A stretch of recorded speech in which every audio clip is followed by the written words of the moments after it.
Welcome to the world of opening ranges. If you're sick and tired of sitting at your chart all day, marking out boxes and lines, generally spending too much time behind the charts and not enough time taking trades, then this is going to be a game changer for you. What we're going to do is we're going to use the openings of the markets, really specific timing, and that occurs day in and day out, that we can get in and take advantage of the market's volatility and the market opens. I'm going to go through what an opening range is, how to mark it out in your charts, the best way to trade them, the best ranges for each pairs, and I'm going to give you some of my favorite entry models for the opening range at the end of this video. So make sure you stick around till the end. And if you like this content, make sure you like and subscribe and comment down below. So let's jump on the charts. Let's work on getting you consistently profitable. Let's go. Okay, let's jump into it. First, I'm going to define what is an opening range for people that haven't heard it before or are a little bit confused. So the opening range is essentially the price range, the high or low of the first few minutes of the trading session. Okay, so this session could be Frankfurt Open session, the London session, the New York session. Any of these sessions, we're looking at the first opening few minutes.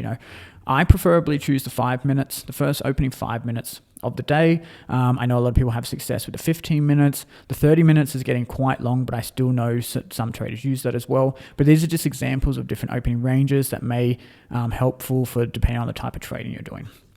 Essentially, what I find with the opening range, skip the choppiness, and it pretty much reflects market sentiment and the initial volatility of the day. So what's the key levels? The key levels are the high and the low of this range. They often do act as support and resistance. So let's get on to the next thing.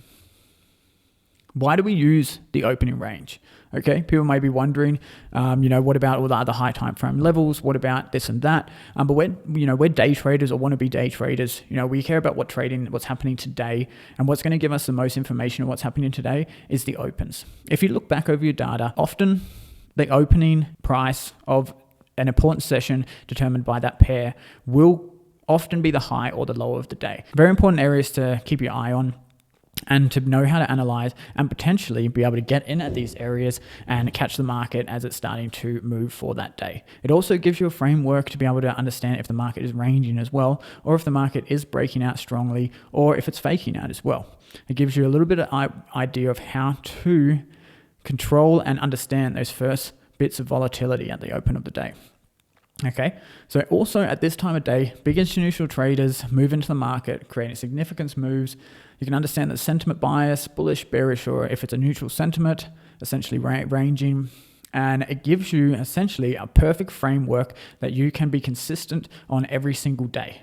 We know the markets are going to open. We know what time they're going to open. And that is something we can predict and be consistent on every single day. Okay. That is the most important thing. That's what has been the game changer for me. I was often looking at high time frame areas, marking out, high time frame areas, which does work, nothing against it, but you never can predict when the market's going to come into your areas. Whereas every single day what time the market is going to open. And if you can work and create a strategy around that timing, then you have specific time of the day that you're going to be looking for trades and not having to be monitoring the charts all day, every day for waiting it to come into your area. So what do we have next? How to define the opening range. So what you're going to choose is a time frame based on your strategy. I'm going to give you a strategy here today. I'm going to give you entry models.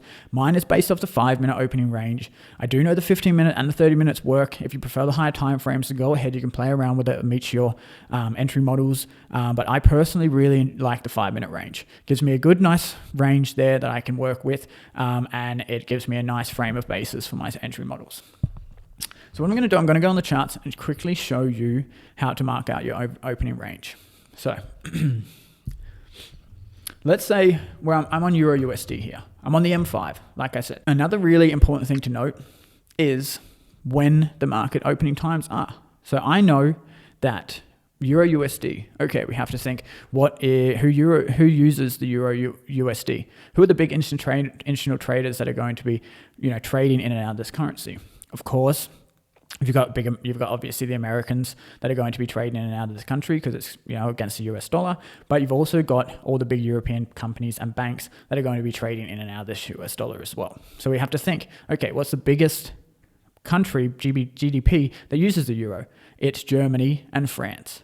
Okay, and when is the Frankfurt open? Frankfurt is the financial city in Germany. That opens at 2 a.m. New York time. So we go to the 2 a.m. at New York time. We're going to mark out the first 5-minute high and low of the first 5 minute candle. So the 2 to 205.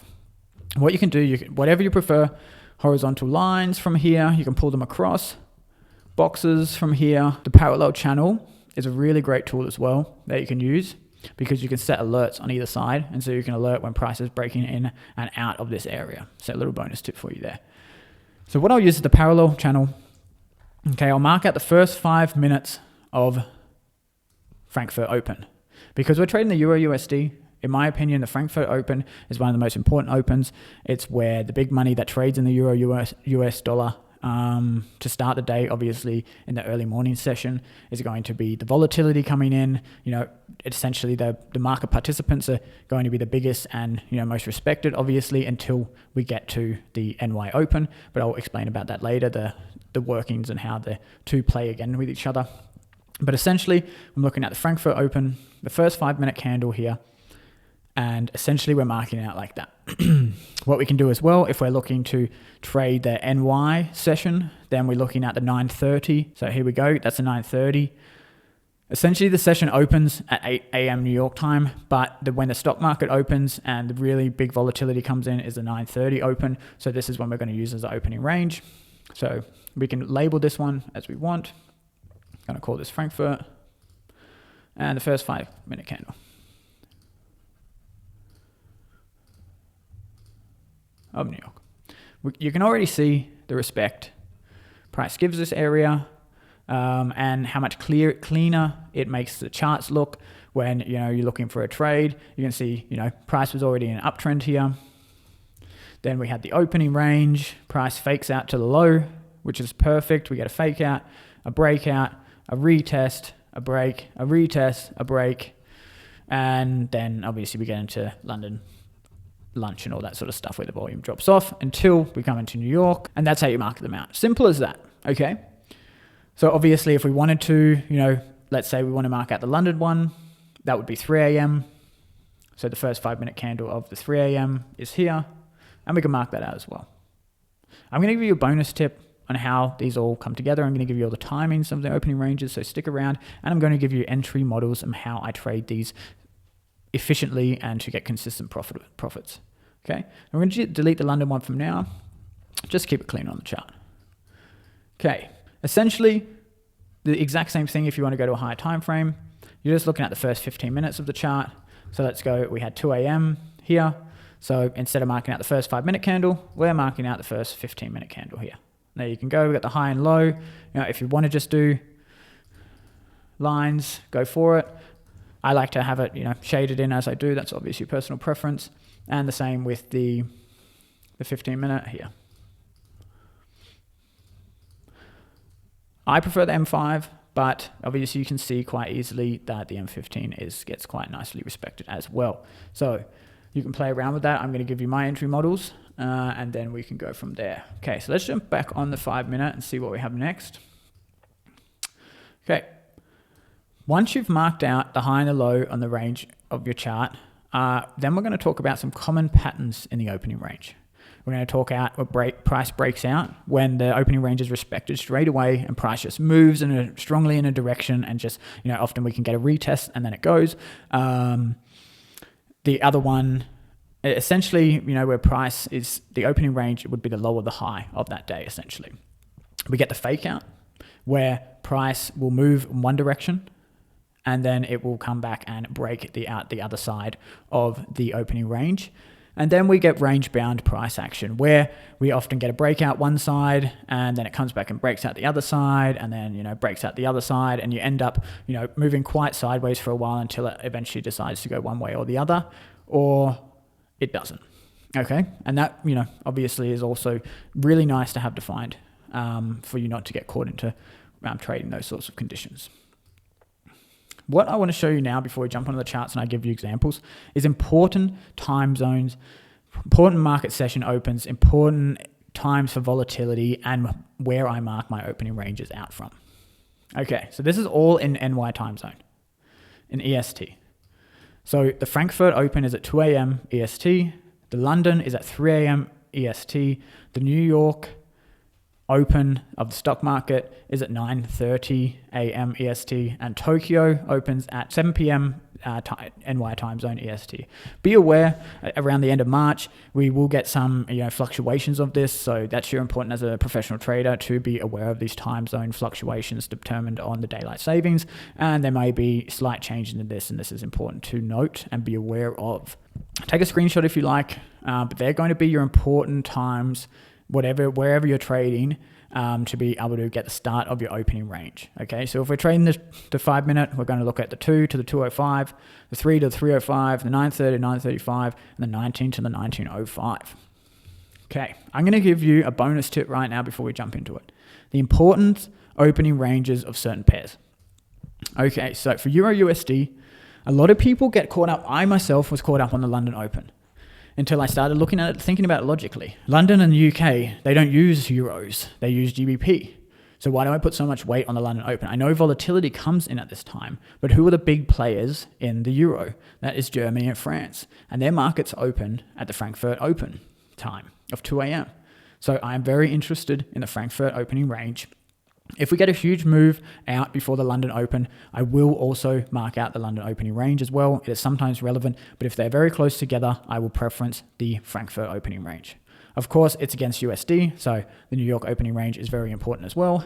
The GBP, USD, funny enough, the Frankfurt does come into play a bit here, but I really only use it until the London Open because it does provide still trades on GBP. But as soon as the London opens, my preference is the London opening range. Plus, obviously, in New York, GBP USD, it makes a lot of sense. The AUD USD, if I'm in Australia, I really like to trade this on the Tokyo Open. You get so much respect on the Tokyo Open and opening range, and obviously the New York later in the day, if you're awake for that sort of stuff. When I'm trading futures, London and New York opening ranges for NAS and S&P are the most important and the ones I focus on in these pairs. Of course, in New York, you have a much more volatility. London can be slower, but London also gives great opportunities as well. So, take a screenshot of that. It's very important to understand this because a lot of people just see opening range. They want to just use one, or they just think one fits all. We have to be logical about what asset are we trading and what sessions are important to that asset, not just that one thing fits all, okay? Sorry, enough about the boring stuff. So let's get into the charts and I'm going to show you some examples. Okay, now let's get into the first entry model type. It's going to be the breakout plus retest. Okay, so you can see simply we have the rules here. Let me make them a little bit bigger. Indicators I recommend. Imbalance detector or FVG detector, potentially a sessions indicator, and I personally created my own opening range indicator, which I will show you in a minute. But this is the first type. We want a breakout plus a retest of the opening range. So what we want to do is after the opening range is formed and we marked out our box, price must move out on that same time frame and close outside the opening range with a body close. This leg this movement, including the opening range, at some point with the breakout needs to have an FVG or like imbalance or FVG locked in. Whatever they're both the same thing. Just needs to have, I'm going to turn on my imbalance indicator. Needs to have some gaps in here. If you don't know what imbalance is, comment down below. I can make a video on that, but I think most of the people watching this video will have an idea. It's essentially formed when 3 out of 3 candles, when the wicks of these candles are not closed and you end up with huge, big impulsive candles with big opening gaps between the wicks of the previous and the third candle. You can use an imbalance indicator or detector to highlight these areas to make it really simple. It must come back and retest the opening range. So we're not just trading the breakout. We're not just waiting for price to close out with imbalance and just entering and we go.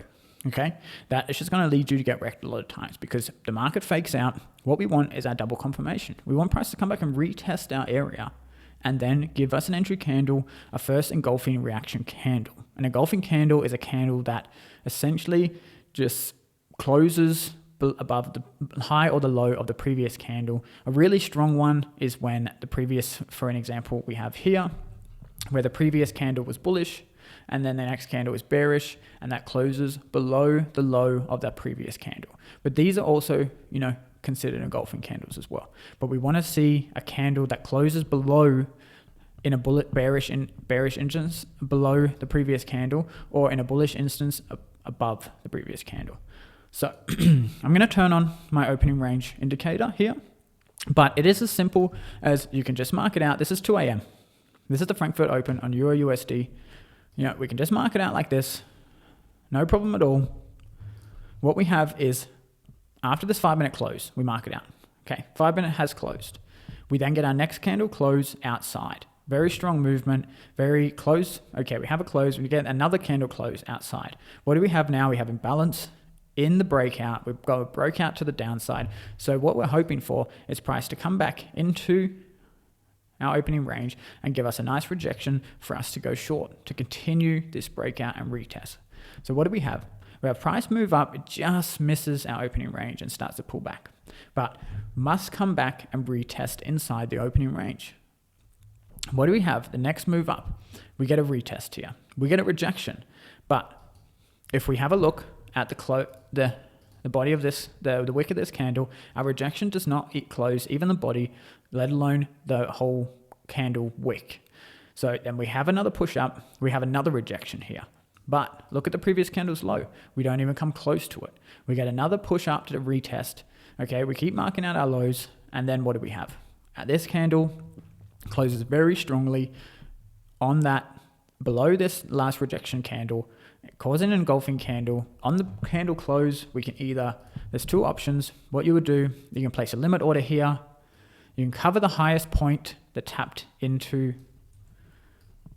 the opening range. And then I would normally target anywhere between 2R and 3R, depending on liquidity levels and previous opening ranges. So for this one, it does hit 3R quite comfortably before we get a little bit of a pullback and then a big move down. But that's essentially it.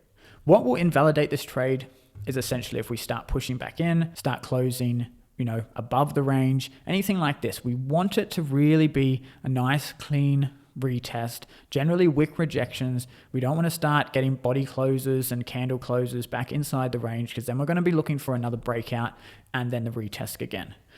Okay, we want to have that price has moved out of this area and then respecting it to come down.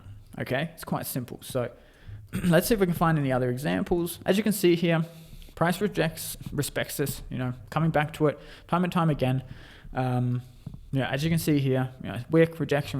Once we get above, respect. Anyway, I'm going to stick to the really simple ones. You can discover these things for yourself. Okay, what do we got the next day? Yeah, this is perfect. Okay, this one, we have a combination here. Okay, so we actually have two separate setup types here. This is pretty awesome, this one. Okay, the new setup type that I'm introducing you to is a wick sweep plus breakout.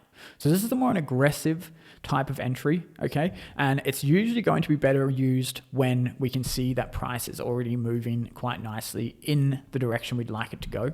Okay, so for an example, we have price, creating lower lows, lower highs locally. We're really looking at locally. Yet price, manipulate some highs. This is before the open. Then we get our Frankfurt opening range. Okay, we're expecting price to come down essentially. We're thinking that's, we've got, bearish momentum coming down. We've got manipulations to the highs. We're putting an opening range here, as you can see. That's our opening range. It's already marked out. What do we have? We have price, a couple inside bars, and price moves up. But we have a wick break outside, and then we have another wick break outside. And then what do we do next? We get price breaking out to the downside very impulsively.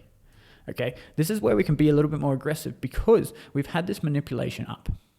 People are trapped. Traders are trapped. People that are trying to long the market are trapped. We've already had our manipulation, essentially. We're not expecting another one. Obviously, it can happen. Nothing is 100%. But we can be more aggressive. We have this then huge breakout, really strong close. Okay, this is required. We must get a breakout of the range with a strong close. It doesn't have to have imbalance in it, but obviously it is the ideal situation with imbalance. It's extra momentum, extra reason for price to come back, retest the imbalance, and then keep moving.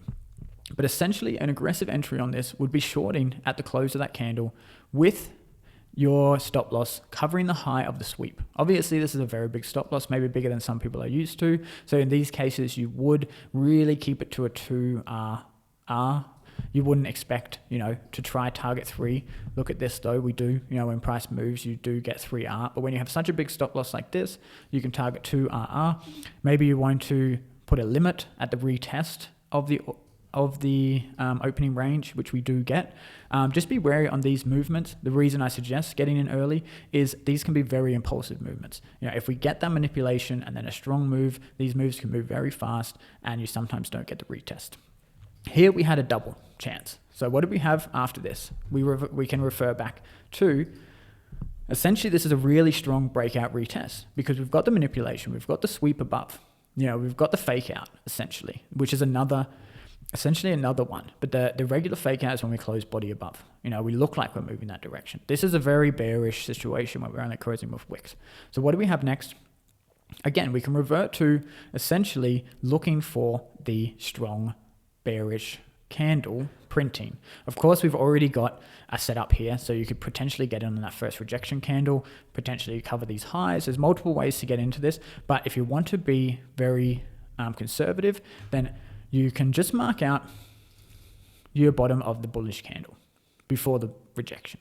Okay, we get the close. At this point, that is our entry candle. What we can do is we can cover this high just to be sure. We know price, if it's coming back in, we're going to be wrong. Okay, and we're going to look for another setup because we're trading with a lot of momentum here. We've got the bullish breakout, we've got the retest, and we're getting in here. Sometimes, again, you can be more conservative if you're worried about, with the biggest stop loss, you might want to, only target 2R. Trust me, 2R is very high win rate. You might want to run your stop loss down with you if you want to go for further for more. But often on these very impulsive ones, we do hit 3R. But you're essentially in profit almost from the word go, so you can move your stop loss to break even pretty quick. Any questions? Comment down below. Okay, perfect. Okay, what I can give you a bonus tip is that you can also use these to scalp on the lower time frames. Okay, I'm going to show you right now on NAS futures how I use these to get into trades on the lower time frame. So you can just see the respect that price gives these areas. We've got here, really nice breakout, retest, push out, retest, another push. Okay, really simple stuff. One of the really ones I like is I go on the M1. Let's have a look. I'm sure there is probably a trade here. We'll bar replay. Okay, it's a little bit messier. Let me just mark it out myself and I'll turn the indicator off. Okay, there's my New York opening range. What we have here is the same theory. We've got bearish momentum coming out, strong closes and imbalance. What we want to do is see price come back, mitigate this imbalance as well, retest imbalance, retest the area, and then get a move back out. We're scalping here, so it's going to be 1 to 2.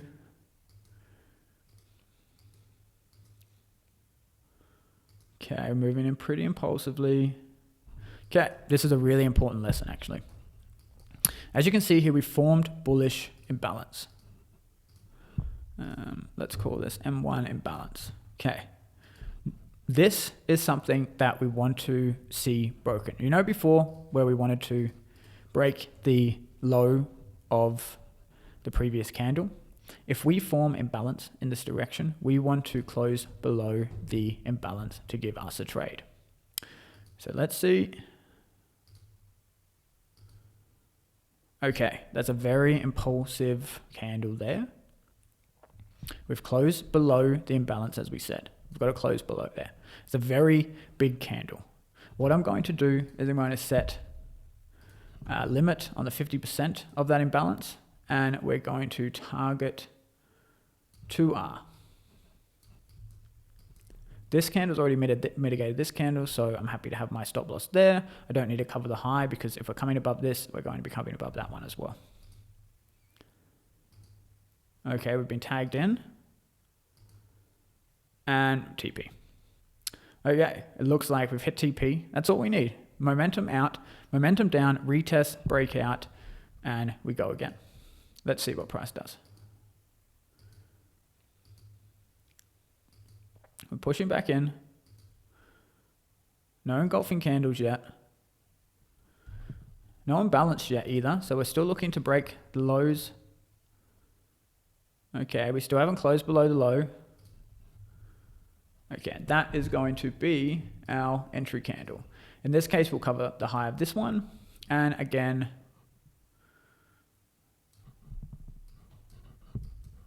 we will target this low.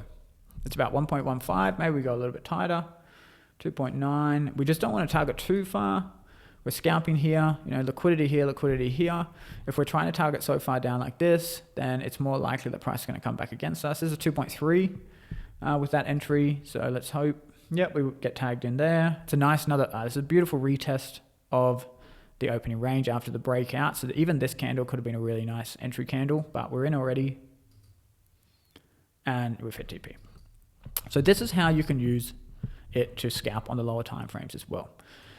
What you need, again, it's the same as the high time frames. You want impulsive movements in the direction you're trading. You want price to come back and then move with impulsive back out after the retest. If you do start closing back inside like this, maybe you want to wait until you get the breakout and then another clean retest like we had here, because otherwise, we would have probably got stopped out on this one if we hadn't been lucky with the TP.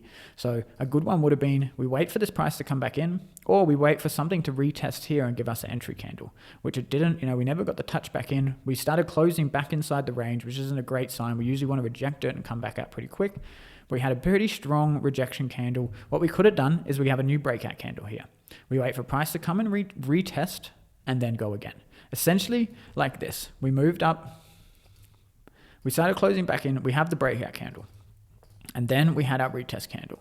Okay, this retest candle, it didn't close below the low, but it closed below the body of this candle, showing a good momentum. We're already expecting, a strong momentum after we have our initial breakout. So it's even possible that that was your entry there as well. But yeah, you just have to play around with it. Obviously, on the lower time frames, you have to be more aware of everything, but that was just a little bonus section. So just to recap, okay, we want to mark out the opening 5 minutes of the important session of the pair or market that we are trading, okay? If you'd like to use the 15 or the 30, play with it, play around, essentially just use the exact same rules, but I really like the 5 minutes because I'm used to the 5 minutes. This is something that we can do every day. We don't have to predict. We know when the market's going to open. We know the volatility is coming in. We don't have to wait for price to come into any of our areas. We mark out the areas of that open of that day and we trade based on today's price action. Okay? What we want to not forget, the important opening times. Take a screenshot if you need. Frankfurt's 2 a.m., London 3 a.m., New York 9:30 a.m., Tokyo 7 p.m. Okay? Beware of daylight savings time. Okay, USD, Frankfurt, New York, sometimes London. Take a screenshot of these. These are important. It's not just marking any box and just hoping for the best. You want to use the ones that make sense for what you're trading. Okay, I really hope you learned a lot from that. I really hope you enjoyed that. Go away, backtest these concepts, backtest my entry models, and comment down below how you go and any questions you have, and I can make further videos on this outlining anything else that you want to know. Okay, guys, I really hope you guys enjoyed that. Thanks for sticking around to the end. So yeah, what I covered today was pretty much the basics of the opening range, how you can mark it out, how you can trade it, and some basic entry models as well in there as well. Of course, I go into more detail in terms of liquidity concepts and imbalance concepts and session trading concepts that we can, identify higher probability setups and, potentially hold trades longer for a higher R&R. But I just wanted to give you really at a basic level how you can start using these concepts, straight away in your trading. Also, I've got something I want to share with you all. In the coming weeks, I'm going to launch my own small group mentoring inside Discord. If you look down the description below, you'll find links to not only my free Telegram group, but also links to a waiting list where you can jump on the waiting list. I'm going to keep it capped at 20 people so it can be a bit more intimate in there and we can get everyone to a good level before potentially opening up for more. So if that's something you're interested in, let me know down in the comments below. Make sure you sign up onto that wait list. Super excited coming into 2025. It's going to be a big year for everyone, I hope. And I will see you all in the group or in the next video. Thank you for watching.